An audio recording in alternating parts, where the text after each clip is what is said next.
ছোটদের জীবনবিজ্ঞানে এর ক্লাসে আগে আমি মানুষের রেচনতন্ত্র পড়াইছি। এবার আমরা ঠিক তারপরের ওই ক্লাসটা দেখো, তারপরে এটা দেখবে। ওই ক্লাসটা না দেখে এটা তুমি 3 ভাঙা লোহা ভাঙা কাজ পাবে, মানে অর্থহীন শব্দ বুঝতে পারবে, কোনো মাথায় কিছু ঢুকবে না।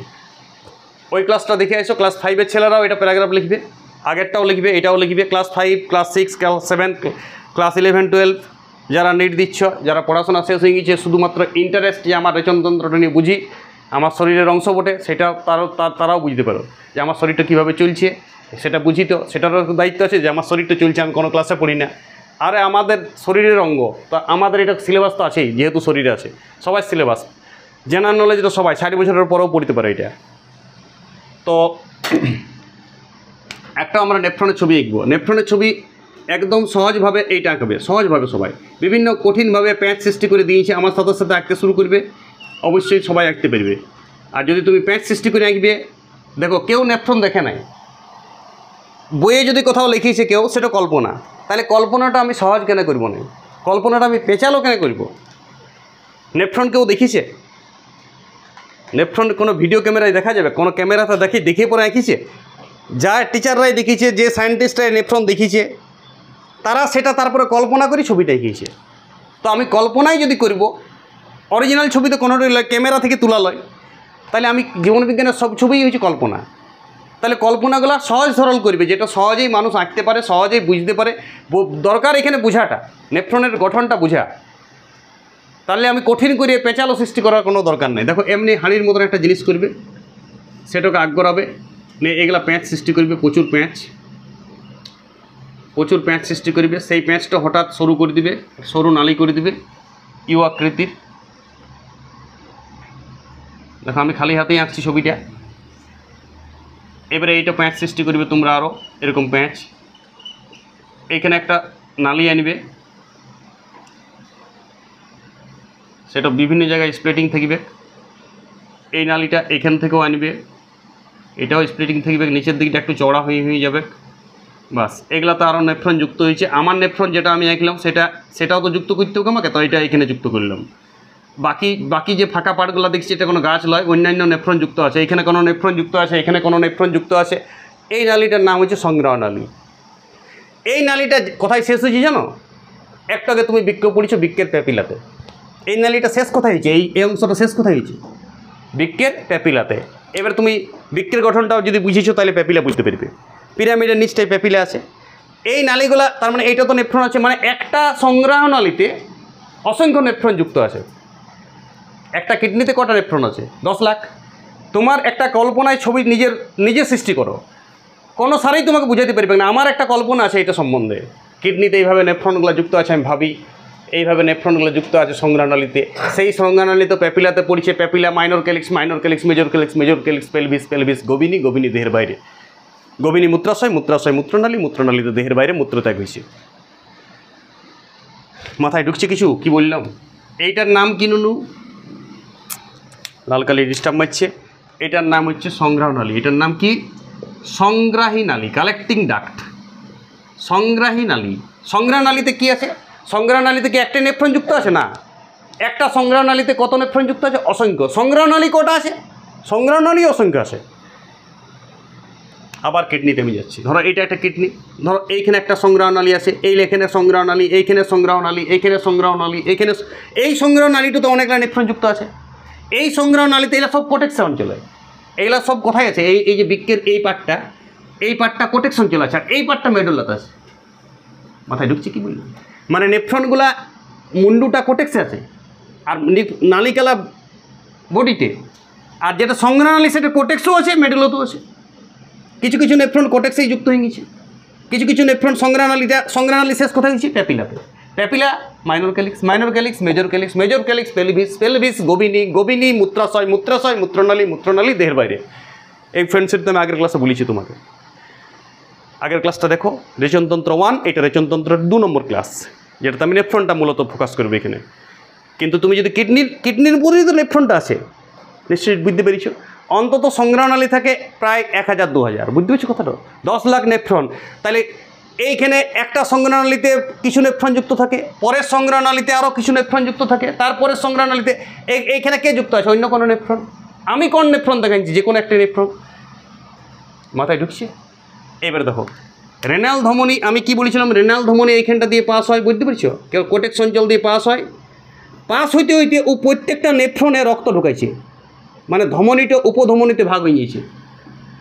মূল ধমনীটা ক ভাগে ভাগ হয়ে গিয়েছে? কিডনির ভিতরে গাদা ধমনীতে ভাগ হয়ে গিয়েছে, প্রত্যেকটা ধমনী নেফ্রনে ঢুকছে। নেফ্রনের এই যে খাঁজটা, এই খাঁজটা বিশেষ ধরনের কোষ নিয়ে গঠিত, আমি পরে বলবো কোষটা কী কোষ। এইটাকে বলা হয় বাউম্যান ক্যাপসুল। বিজ্ঞানী বাউম্যান করেছিল, ওই জন্য এটাকে লিখে রাখো, এটাকে বলে বাউম্যান ক্যাপসুল। বাউম্যান ক্যাপসুল, ওই হাঁড়ির মতন যে খোলকটা, এই পুরা সেলটাকে বলে বাউম্যান ক্যাপসুল। এইটাকে এইখান থেকে এই পর্যন্ত হচ্ছে বৃক্কীয় নালিকা। বৃক্কীয় নালিকা কোথা পর্যন্ত? এই বাউম্যান ক্যাপসুল যেখানে শেষ হইল, তারপর থেকে একদম সংগ্রহনালী তক্ষ, কী নাম? বৃক্কীয় নালিকা। ইয়ার 3টা পার্ট। এইটাকে বলে পিসিটি, ইংরাজি খুব জনপ্রিয় নাম, বাংলায় লিখতে পারো নিকটবর্তী। মানে কার নিকটে আছে? নিকটে কার আছে? বাউম্যান ক্যাপসুলে। এই খোলকটা কী নাম? Bowman capsule. তার গোড়ায় কী আছে? নিকটবর্তী সংগ্রাহী নালী। ইংরাজি নামটা খুব সোজা, পিসিটি, প্রক্সিমাল কনভালেটেড টিউব। আমি লিখছি না, উচ্চারণ করছি, শুনো। প্রক্সিমাল বানাল যেমন খুশি লেখো, প্রক্সিমাল উচ্চারণটা ঠিক করলেই হচ্ছে। কনভালেটেড টিউব, কনভালেটেডের যদি ই না উঠে তাও চলবে, আইটে যদি না দাও তাও চলবে, উচ্চারণটা ঠিক হলেই যথেষ্ট। প্রপার কোনো কিছুই করতে যাও না লাইফ সায়েন্সে, তাহলে তুমি স্লো হয়ে যাবে, তুমি ঢিলা হয়ে যাবে, আর তুমি প্রপার করতে করতে সময় শেষ হয়ে যাবে। কনসেপশনটা লাও আর নামগুলো গলায় ফ্লুয়েন্সি আনো। এই যে এই দেখো, এইখানে একটা মোটা আছে নালিটা, আর প্যাঁচ আছে। প্রক্সিমাল কনভালেটেড টিউব মোটা আর প্যাঁচ, দেখতে পেয়েছো? হঠাৎ সরু হয়ে গেল নালিটা, আর কোনো প্যাঁচ নাই, কিছু টোপার, দেখতে পেয়েছো? এইখান থেকে এই তক্ক কোনো প্যাঁচ নাই। এটাকে বলা হয় লুপ অফ হেনলি। বৃক্কীয় নালিকাই ওই নালিটাই হঠাৎ শুরু হয়ে যায়, এটাকে বলে হেনলির লুপ। কি বলে? হেনলির লুপ। বিজ্ঞানী হেনলি এটা দেখেছিল, ওই জন্য হেনলির লুপ। আর এই তারপর থেকে দেখো আবার প্যাঁচ সৃষ্টি হয়ে গেল। প্রথমে প্যাঁচ সৃষ্টি ছিল, প্যাঁচ মোটা, তারপরে আবার পেঁচালো নালিটা। এই নালিটাকে কি বলে? দূরবর্তী সংগ্রাহ নালী। যেহেতু প্রথমে ছিল নিকটবর্তী, এটা দূরবর্তী সংগ্রাহী নালী। ইংরাজিতে এটাকে লিখবে ডিসিটি, ডিস্টিয়াল কনভালেটেড টিউব, মানে দূরবর্তী সংগ্রাহ নালী। ডিস্টেন্স মানে ডিস্টেন্স আছে একটু, আর প্রক্সিমাল মানে কাছে আছে, পিসিটি আর ডিসিটি। আর এই মাঝের অংশটা কি বলছে? Loop of Henle. তাহলে এইখান থেকে এইবারে আমি রক্তটাকে ঢুকাচ্ছি। দেখো প্রত্যেকটা নেফ্রনের উপর দিয়ে কী চলে গিয়েছে? ধমনী চলে গিয়েছে। কোন ধমনী? ওইখানে কল্পনা করো তুমি, বৃক্কীয় ধমনী। ওই তো বললাম রেনাল ধমনী আসছে, রেনাল শিরা হয়ে বেরিয়েছে। রেনাল ধমনীর কি প্রত্যেকটা রক্তের কিছুটা অংশ ধমনী বিভিন্ন ভাগে ভাগ হয়ে যায়, প্রত্যেকটা নেফ্রনের রক্তের পার্ট যায়, ধমনিকা হয়ে যায়। কথাটা বুঝতেছ?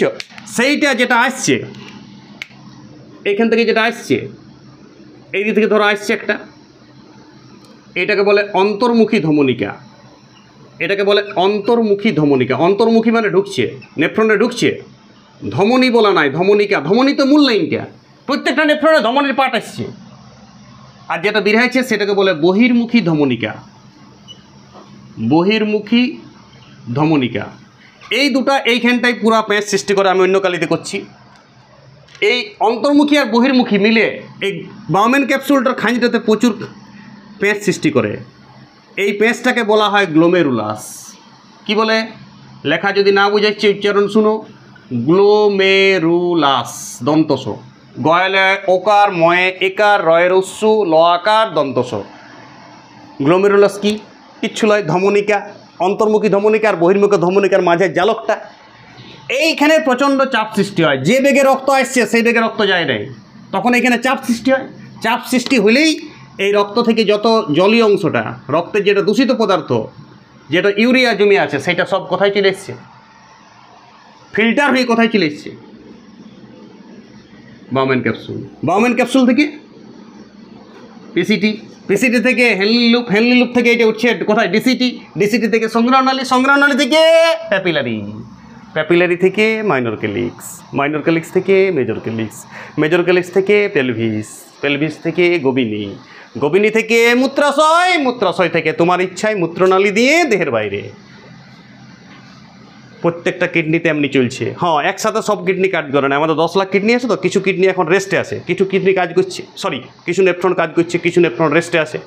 যার যেমন বয়স, কারো 10 বছর বয়স, তো 1 লাখ নেফ্রন শেষ হয়ে গেছে, ওই নেফ্রন আর কোনো কাজ করে না, অন্য নেফ্রন কাজ করছে। কথাটা বুঝতেছো? কিডনিতে ধমনী যাচ্ছে, প্রত্যেকটা ধমনীতে অন্তর্মুখী ধমনিকা ঢুকছে আর বহির্মুখী ধমনিকা বেরিয়েছে, চাপ সৃষ্টি করছে, মূত্রটা অটোমেটিক ছেঁকা হয়ে চলে গেছে। হ্যাঁ, এইখানে কী হয় জানো, প্রচুর মূত্র ছেঁকা হয়ে যায়। এই যে আমি তোমাকে বলেছিলাম এটা বাউম্যান ক্যাপসুল, এই বাউম্যান ক্যাপসুলের কোষগুলোকে দুভাগে ভাগ করা যায়, একটাকে বলে প্যারাইটাল স্তর, একটাকে বলে ভিসেরাল স্তর। প্যারাইটাল স্তরে আবরণী কলা থাকে, আর ভিসেরাল স্তরে একটা কোষ থাকে, যে কোষটার নাম প্যাডোসাইট কোষ। কী নাম? প্যাডোসাইট কোষ। তাহলে কি বললাম, বাউম্যান ক্যাপসুলে দু ধরনের কোষ দেখা যায়, একটা প্যারাইটাল মানে বাইরে বাইরে পাতলা, আর একটা যে ভিসেরাল। এই ভিসেরালে যে সেলগুলো থাকে তার নাম পেডোসাইট কোষ। এটা ছাকড়ার মতন জিনিস থাকে, স্লিট থাকে, স্লিট, ছোট ছোট সূক্ষ্ম সূক্ষ্ম ফাঁক থাকে, যে ফাঁকটা দিয়ে এটা লাল লাল, এটা রক্তজালক করলে ভালো ছিল, আমার লাল কালিটা লেখাচ্ছে না, বুঝতে পারছো? তোমরা লাল কালিতে এটা লাল লাল ভাব আনবে, রক্ত বাল্ব, এটা তো ব্লাড বটে পুরাটাই। হ্যাঁ, লাল কালিটা কালি পরিচিত লেখাচ্ছে না, তাহলে এইখানে একটা লাল লাল ভাব আনবে তোমরা, ঠিক আছে? এইটাই। তাহলে একটা মূত্রটা আসছে, কিছুটা মূত্র আবার পুনঃশোষণ হয়ে যায়। শুনো, এইটা বুঝো, কিছুটা এইখানে কী হচ্ছে, গ্লোমেরুলাস, কিছুটা মূত্র আবার এইখান থেকে একটা নল সৃষ্টি করে পুনঃশোষণ হয়ে যায়।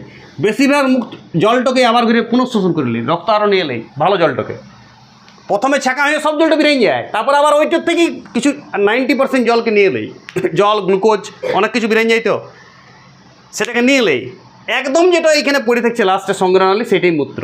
মানুষ প্রতিদিন কত লিটার মূত্র ত্যাগ করে? মানুষ প্রতিদিন মূত্র ত্যাগ করে প্রায় 1.5 থেকে 2 লিটার। জল খাইতে হবে 3 থেকে 4 লিটার প্রতিদিন, 3 লিটার জল খাইতে হবে, 1.5 লিটার ঘামের সাথে কিছু মূত্র বেরিয়ে যায়, 1.5 লিটার, প্রায় 1.5 লিটার থেকে 2 লিটার। আর জল খাইতে হবে প্রায় 3 লিটার, কারণ ঘামেও আমাদের কিছু জলীয় জল বেরিয়ে যায়, কিছু ত্বক দিয়ে বেরিয়ে যায়, কিছু লাংস দিয়ে বেরিয়ে যায়, কিছু কার্বন ডাইঅক্সাইডের সাথে বেরিয়ে যায়, জানো তো? সব ধর কিডনিতে বেরিয়ে নেয়। তাহলে এইটা কি নাম? গ্লোমেরুলাস। গ্লোমেরুলাস কী দিয়ে তৈরি? অন্তর্মুখী ধমনিকা আর বহির্মুখী ধমনী চাপ সৃষ্টি করে। প্যাডোসাইট সেলগুলো থাকে বাউম্যান ক্যাপসুলে, প্যাডোসাইট সেল থাকে, প্যারাইটাল সেল থাকে, সেই সেলগুলো দিয়ে কোথায় চলে যায়? পুরো ছাঁকা হয়ে যায়, মূত্রের অধিকাংশ রক্তটা ছাঁকা হয়ে এখানে জলটা চলে আসে, সেই জলটাকে আবার পুনঃশোষণ করলে রক্ত জালক দিয়ে, এটাকে ভাষার একটা বলা হয়, এই সিস্টেমটাকে বলা হয় ভাষার একটা।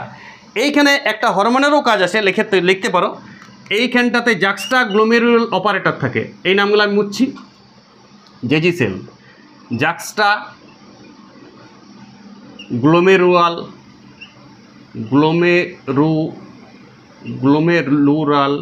অপারেটর, ম্যাকুলা ডেন্সা সেল থাকে এইখানে। আর এইখানটাতে এডিএইচ হরমোন, মানে অ্যান্টি ডায়ুরেটিক হরমোন মানুষের শরীরে, সেই হরমোনটা এই জলটাকে পুনঃশোষণ করতে পারে। যদি না পুনঃশোষণ করে তাহলে অনেক অনেক মূত্র বেরিয়ে যাবে, বহুমূত্র রোগ হবে। এটাও একটা রোগ, এই রোগটার নাম হচ্ছে ডায়াবেটিস ইনসিপিডাস, বহুমূত্র। বাংলাতে কি বলে? বহুমূত্র, দমে মূত্র ত্যাগ করবে তুমি। ইংরাজি হচ্ছে ডায়াবেটিস ইনসিপিডাস। শোনো, ডায়াবেটিস মেলিটাস বলে একটা রোগ আছে, তোমরা শুনেছো নিশ্চয়। ডায়াবেটিস মেলিটাস যেটা, সেটা সুগার রোগ, মধুমেহ, ওটা ইনসুলিন হরমোনের অভাবে হয়। আর এডিএইচ হরমোনের অভাবে হয় ডায়াবেটিস ইনসিপিডাস। ডায়াবেটিস ইনসিপিডাস এটুকু চাকরি পরীক্ষা খুব দেয়। ডায়াবেটিস ইনসিপিডাস বলতে কি বুঝো? ডায়াবেটিস ইনসিপিডাস বহুমূত্র রোগ। যদি অ্যান্টি ডায়ুরেটিক হরমোন কম থাকে শরীরে, তাহলে এই যে নেফ্রনগুলো অনেক মূত্র শোষণ করে নেই, সেই মূত্রটা পুরাটাই মূত্র দিয়ে বেরিয়ে যাবে, তখন তুমি ডেলি 3 লিটার 4 লিটার মুতিবে। পুনঃশোষণ হয়েছে না, তার মানে পুনঃশোষণ হওয়ার রক্তের দরকার নাই, রক্তটা খারাপ হয়ে যাবে। কথা বুঝেছ? কিডনি প্রথমে কিছু বুঝো না, পছন্দের চাপটা, গ্লোমেরুলাসের যে চাপ, সেই চাপের জন্য প্রচুর ছাঁকা হয়ে যায়, কিন্তু পরে বুঝে যে ওই অতিরিক্ত মূত্র ছাঁকা হয়ে গেছে, তখন আরও বেশিরভাগটাই কী করলে? শোষণ করলে। এই পিসিটিতে, হ্যানলির লুপে, ডিসিটিতে আরও করে কী করলে? শোষণ করলে। তারপরে সংগ্রহনালীতে যায়। সংগ্রহনালীতে কটা নেফ্রন যুক্ত আছে? গাদা গাদা। সংগ্রহনালী কটা আছে কল্পনা করো। বৃক্কের কোটেক্স অঞ্চলে গাদা সংগ্রহনালী আছে, মেডুলা তক্ক যেসে। সংগ্রহনালীর শেষ প্রান্তটা কোথায় যুক্ত হয়েছে? প্যাপিলাতে, বৃক্কীয় পিরামিডের নিচে যেটা আছে, বুঝব? আর এইগুলোতে আরও নেফ্রন যুক্ত হয়েছে, অন্য নেফ্রন, সব নেফ্রনে এমনি রক্তজালক ঢুকছে, রক্তজালক বহির্মুখী ধমনিকা অন্তর্মুখী ধমনিকা যে বাউমেন ক্যাপসুলের মাঝে এই যে বাউমেন ক্যাপসুলের যে খোলাটা আছে, যে বাউমেন ক্যাপসুলের খোলাটার মধ্যে রক্তজালক সৃষ্টি করছে, সেই রক্তজালকের সৃষ্টিটাকেই বলা হয় গ্লোমেরুলাস। আর খাপটাকে কী বলা হয়? বাউমেন ক্যাপসুল। বাউমেন ক্যাপসুলের সেলগুলো কী সেল দিয়ে তৈরি? পেডোসাইট সেল। স্লিটিং করে রক্তটা থেকে মূত্র ছাঁকা হয়ে যায়, অনেক মূত্র ছাঁকা হয়ে যায়। এখন আমি মূত্র বলছি, অ্যাকচুয়ালি জলীয় অংশ এটা, শব্দ মূত্র লয়। মূত্র কোথায় একদম থাকে? একদম এইখানে সব কিছু ছাঁকা হয়ে যাবে, সব কিছু পুনঃশোষণ হয়ে যাবে, তারপরে যেটা পড়ে থাকবে সংগ্রাণনালীতে যাবে, সেইটার নাম মূত্র। সেইটাতে ইউরিয়া থাকে, সেইটা দেহের বাইরে বাইর করতে হবে। তাহলে সংগ্রাণনালীগুলো কোথায় থাকে? কিছুটা সংগ্রাণনালীর এই পার্টটা থাকে কোটেক্সে, কিছুটা এইটা কিছু থাকে মেডেলাতে, বৃক্ষীয় পিরামিডের অংশগুলোতে। পিরামিডের পরের এইটা থাকে কোথায়? একদম সে তাহলে সংগ্রাণনালী কত থাকে? আমি কল্পনা করছি, দিয়া নাই কোথাও 1000 সংগ্রাণনালী থাকো ধরো মনে মনে, তাহলে 10 লাখ নেফ্রন আছে, তাহলে প্রতিটা সংগ্রাণনালীতে কটা করে নেফ্রন যুক্ত আছে? 1000কে 10 লাখ দিয়ে ভাগ করো, প্রায় 100 বা 1000 নেফ্রন যুক্ত আছে। ঠিক আছে, অত প্রপার করার দরকার নেই। ধরো একটা সংগ্রাণনালীতে 100টা করে নেফ্রন যুক্ত আছে, বুঝলে কথাটা? সংগ্রাণনালী কটা আছে? প্রায় 1000। সব নেফ্রন কি একসাথে কাজ করছে না? মানুষ 80 বছর তক তো সব নেফ্রন শেষ হয়ে যাবে। তুমি 80 বছর বাঁচলে তাও দেখলে আরও 3 লাখ নেফ্রন বেঁচে আছে কারো কারো ভালো শরীর, আর কারো 40 বছরই সব নেফ্রন শেষ হয়ে যায়, মানে কিডনি খারাপ হয়ে গেছে। পরের দিন আমি মূত্রের উপাদান বুঝাবো, যে মূত্রতে কী কী থাকা উচিত। ইউরিয়া কত থাকা উচিত, ক্রিয়েটিনিন কত থাকা উচিত, কিটোন বডি কত থাকা উচিত, গ্লুকোজ কত থাকা উচিত, মূত্রের উপাদানগুলো পড়বো। যেমন রক্তের উপাদান আছে নাই, মূত্রের সাথে সাথে কী কী বুঝায়। এই যে আমরা মূত্র টেস্ট করে ডাক্তাররা প্যাথোলজিক্যালে, কী কী থাকলে মূত্রটা তোমার ঠিক। ক্রিয়েটিনিন চেক হয়, ক্রিয়েটিনিন চেক যদি ক্রিয়েটিনিন ভুল থাকে তার মানে কী রোগ? তোমার কিডনি খারাপ হয়ে গিয়েছে, ডায়ালিসিস করতে হবে। ক্রিয়েটিনিন একটা মূত্রের উপাদান, যেটা মূত্রের মধ্যে থাকে। ইউরিয়া কত থাকা উচিত, ক্রিয়েটিনিন কত থাকা উচিত। ইউরিক অ্যাসিডও আমাদের শরীরে থাকে। দেখবে আমাকে বলে না পায়ে ব্যথা হয়েছে, হাঁটুতে ব্যথা, ইউরিক অ্যাসিড জমে গেছে। ইউরিক অ্যাসিড অ্যাকচুয়াল পাখিদের রেচন পদার্থ, কিন্তু মানুষেরও ভুলবশত কোনো সময় ইউরিক অ্যাসিড হয়ে যায়। ভুলবশত লিভার খারাপ হয়ে গেলে ইউরিক অ্যাসিড হয়ে যেতে পারে। উল্টাপাল্টা খাবার খাইছো তুমি, দমে তেল মশলা খাইছো, তেল মশলা যত খাবে লিভার কিডনি তত ড্যামেজ হবে। মশলা কিডনির জন্য খুব ক্ষতিকারক। যত বেশি মশলা খাবে, ঝাল যত বেশি খাবে, ঝাল মশলা আর গোলমরিচ আর আদা জিঞ্জার, যত গ্রেভি করবি, যত গ্রেভি যত খাবে কিডনি তত খারাপ হবে। আর যত তুমি সিদ্ধ খাবার খাবে কিডনি তত সুপার। আর হাঁটা চলা করো, দৌড়ো, ঘামো, কিডনির অর্ধেক কাজ দইসিন করে দিছে। তাহলে কিডনির নেফ্রনগুলো বাঁচিয়েছে। কী বললাম? নেফ্রনগুলো ইউজ হয়েছে নাই। ধরো এই নেফ্রনটা 3 দিন কাজ করলো না, এই নেফ্রনটা ধ্বংস হয়ে যায়। কথা বুঝতেছো? কিন্তু তোমার 10 লাখ নেফ্রন আছে, কিছু না কিছু নেফ্রন তো কাজ করছেই। তাহলে তোমার নেফ্রনগুলো বাঁচাবে কী করে? এই যে রক্তকে ছাঁকতে হয়েছে, সেই কাজটা যদি চামড়া করে দেয় আমার, দৌড়েছি যখন, তাহলে কিছু কিডনি যে কাজটা আজকে যে তোমার মূত্রটাকে কিডনি মানে নেফ্রন দিয়ে বেরাইতো, সেই নেফ্রনগুলো তোমার মানে রেস্টে থাকছে। তাহলে তোমার 10 লাখ নেফ্রন অনেক বেঁচে হয়েছে। তুমি ডেলি হাঁটা চলা করো, ফুটবল খেলো, যারা ফুটবল খেলে তারা তো ঘাম দিয়েই রেচন পদার্থ বাই করে দেয়। যেমন আমি বলছি 75 কিডনি দিয়ে বেরায়, তো ওর ক্ষেত্রে 50% ও ঘাম দিয়েই বাই করে দেয়। তাহলে 20% রেচন পদার্থ আর জন্য নেফ্রন খরচ হয়েছে নাই, তাহলে অনেক নেফ্রন আর বাঁচিয়েছে, তাহলে ওর কিডনি ভালো থাকছে। প্রোটিন বেশি খেলে ইউরিয়া বেশি সৃষ্টি হয়। প্রোটিন বেশি খেলে বেশি ইউরিয়া করবে লিভার, আর লিভার যদি বেশি ইউরিয়া সৃষ্টি করে তাহলে বেশি নেফ্রন ইউজ হবে। তাহলে অনেক নেফ্রন তোমার হয়তো তোমার 20 বছরেই গেল 7 লাখ নেফ্রন শেষ হয়ে, এত প্রোটিন খেলে তুমি ডেলি গ্রেভি দিয়ে মশলা দিয়ে মাংস খাচ্ছ ডেলি, আরও উল্টাপাল্টা খাবার খাচ্ছ, যেগুলো অখাদ্য সেগুলো খাচ্ছ, পান মশলা খাচ্ছ, পান বার খাচ্ছ, মানে যেগুলো তোমার অখাদ্য সেগুলো তোমার চয়েস। তুমি ভাত সিদ্ধ, পিপা সিদ্ধ, আলু সিদ্ধ, কলা সিদ্ধ এইসব ছাড়িয়ে দিয়েছ, সব অন্য লিকুইড খাইছো, দুধ ছাড়িয়ে দিয়েছ। তো যেগুলো খাবার লয় অখাদ্য তুমি খাচ্ছ, তাহলে তোমার কী হচ্ছে? ওই ঝাল তাল মশলা ফসলা খাইয়ে আস্তে আস্তে তোমার 20 বছরেই গেল 7 লাখ নেফ্রন শেষ। তাহলে আর 10 বছরে আরও 3 লাখ শেষ, 30 বছরে তোমার কিডনি ড্যামেজ, চলো ডায়ালিসিস করো, 40 বছরে নমস্কার, তুমি নিজেই নমস্কার। নাহলে কিডনি কিনো, লোকের কিডনি ফিট করো, লোকের কিডনি আর কদিন টিকবে? 5 বছর। লোকের কিডনি বেশি দিন টেকে নেয়। অন্য মানুষের যদি তুমি কিডনি লাগাও, ম্যাচেই করে নাই। নিজের ছেলেরই যদি কিডনি লাগাও তাও ম্যাচ করবে কি নাই। শরীরভাবে তোমার শরীরভাবে এইটা কোনো রোগ বটে, অন্য লোকের কিডনি ফিট হবে না তোমার শরীরে। হ্যাঁ 5-6 বছর আরও বাঁচা যায়, 10 বছর বাঁচা যায়, অমন বাঁচে কী লাভ? ওই বনি বাঁচে তুমি শুধু বিছানায় শুয়ে থাকবে লোকের কিডনি লাগাই, কোনো কিছু নিজে হাঁটতেও পারবে না, চলতেও পারবে না। তার থেকে সবার দায়িত্ব হয়েছে এই কিডনি পড়া, সবসময় পরীক্ষাতে তো পড়বে কি, সেটার জন্য আমরা নেফ্রন কিডনি পড়ছি। আমি নিজে ভালো থাকবো সেটার জন্য পড়ছি। এই যে সিস্টেমটা শিখে গেলাম, এরপর থেকে তো আমি ভালো থাকতে পারবো। আমি তো বলছি মশলাতে খারাপ হয়, তেলে খারাপ হয়, ঝাল মশলা তেল হলেই প্রোটিন বেশি খেলেই কিডনি ড্যামেজ হবে। প্রোটিন খেতে হবে, মাপা প্রোটিন খেতে হবে। একটি ডিম সিদ্ধ খালি রোজ কোনো অসুবিধা নাই। এবার তুমি বলবো আমি 5টা করে ডেলি ডিম সিদ্ধ খাবো, তাও তোমার 25 বছরে কিডনি ড্যামেজ হবে। নমস্কার হয়ে যাবে তুমি। ওকে, ভালো থাকো সবাই। রেচনতন্ত্রের কিডনি অবশ্যই নেফ্রনের ছবিটা আঁকো, লেবেলিং করো, আর পুরো সিস্টেমটা বৃক্কের উপর ফিট করো মনে মনে। এই নেফ্রনটাকে বৃক্কের কোথায় থাকছে বুঝতে পারছো তোরা? তাহলে আমি যদি বৃক্ক আঁকি, নেফ্রনগুলো মোটামুটি এইগুলাতে নেফ্রন থাকছে, এইগুলাতেই শেষ হয়েছে, পেলভিসে এসে যুক্ত হয়েছে। তারপরে পেলভিস থেকে minor calyx, major calyx, pelvis থেকে গভীনী দিয়ে বেরিয়েছে। প্রত্যেকটা নেফ্রন একসাথে কাজ করে নাই। কিছু নেফ্রন কাজ করছে এখনও, কিছু নেফ্রন রেস্টে আছে, ওগুলো পরে কাজ করবে। এই নেফ্রনগুলো নষ্ট হওয়ার পর ওই নেফ্রনগুলো কাজ করবে। মোট কথা তুমি যতদিন বাঁচবে, ধরো তুমি বাঁচছো 120 বছর, কেউ বাঁচছে ভালো সিস্টেমে থাকে, তো 120 বছর তক 10 লাখ নেফ্রনই বার হয়ে যাবে। তাও দেখবে 2 লাখ নেফ্রন আর বাঁচিয়ে গেল, মানে ভালো কিডনি থেকেই মরে গেল। হয়তো আর জীবনে সারা জীবনে 120 বছরে 6 লাখ নেফ্রন কাজ করেছে, 4 লাখ নেফ্রন তাও ভালো ছিল, আর তার আগেই আর এমনি মৃত্যু হয়ে গেল স্বাভাবিক বয়সের জন্য। হ্যাঁ ভালো, শোনো মানে কিডনির জন্য মনে নেই। আর কেউ হয়তো 25 বছরেই 10 লাখ নেফ্রন শেষ হয়ে গেছে, আজকাল 15 বছরে 10 লাখ নেফ্রন শেষ হয়ে গেছে এমনও দেখা যাচ্ছে। ওকে, ভালো থাকো সবাই। দমে পড়ো, গলার ফ্লুয়েন্সি আনো। অনেক লেখা বুঝাই নাই বোর্ডটাই, কিন্তু আমি মুখে বলেছি, মুখে বানান ভুল হলেও লেখো এগুলা। আর গোটাটাকে একটা প্যারাগ্রাফ আকারে রচনা করো। আগের ক্লাসটা আর এই ক্লাসটা দুটাতেই প্যারাগ্রাফ আকারে কী করে মূত্র বেরাচ্ছে দেহ থেকে সিস্টেমটা লেখো। ওই প্যারাগ্রাফটা খুব ইম্পর্টেন্ট। ছবির সাথে নিচটাতেই, ওই যে পাতায় ছবি আঁকবে সেই পাতাতেই প্যারাগ্রাফটা লিখবে। পাতা উল্টাই লিখো না, তাহলে ছবিটার সাথে অ্যাডজাস্ট থাকবে, দেখে লিখবে।